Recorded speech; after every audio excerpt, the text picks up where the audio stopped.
রাসায়নিক গঠন অনুসারে বায়ুমণ্ডলকে দুটি স্তরে ভাগ করা হয়। নাম্বার 1 হোমোস্ফিয়ার বা সমমণ্ডল, নাম্বার 2 হেটেরোস্ফিয়ার বা বিষমমণ্ডল। ভূপৃষ্ঠ থেকে ঊর্ধ্বে 88 কিমি পর্যন্ত অংশে বায়ুমণ্ডলের উপাদানগুলির অনুপাত মোটামুটি একই রকম থাকে বলে এটিকে হোমোস্ফিয়ার বা সমমণ্ডল বলা হয়। এই স্তর বিভিন্ন গ্যাস যেমন নাইট্রোজেন ও অক্সিজেন, ওজোন, কার্বন ডাইঅক্সাইড এবং ধূলিকণা ও জৈব ও অজৈব কণা দ্বারা গঠিত।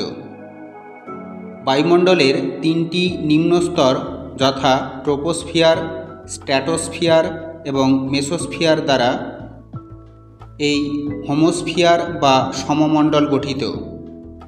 এবারে আসছি হেটেরোস্ফিয়ার বা বিষমমণ্ডল সম্পর্কে।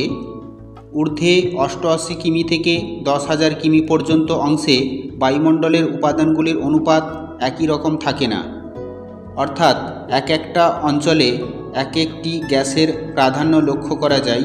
তাই এটিকে হেটেরোস্ফিয়ার বা বিষমমণ্ডল বলা হয়।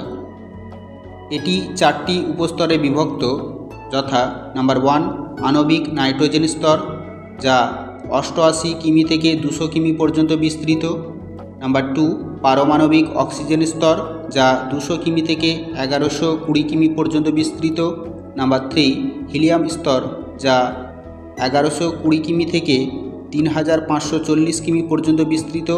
এবং নাম্বার 4 হাইড্রোজেন স্তর, যা 3540 কিমি থেকে 10,000 কিমি পর্যন্ত বিস্তৃত।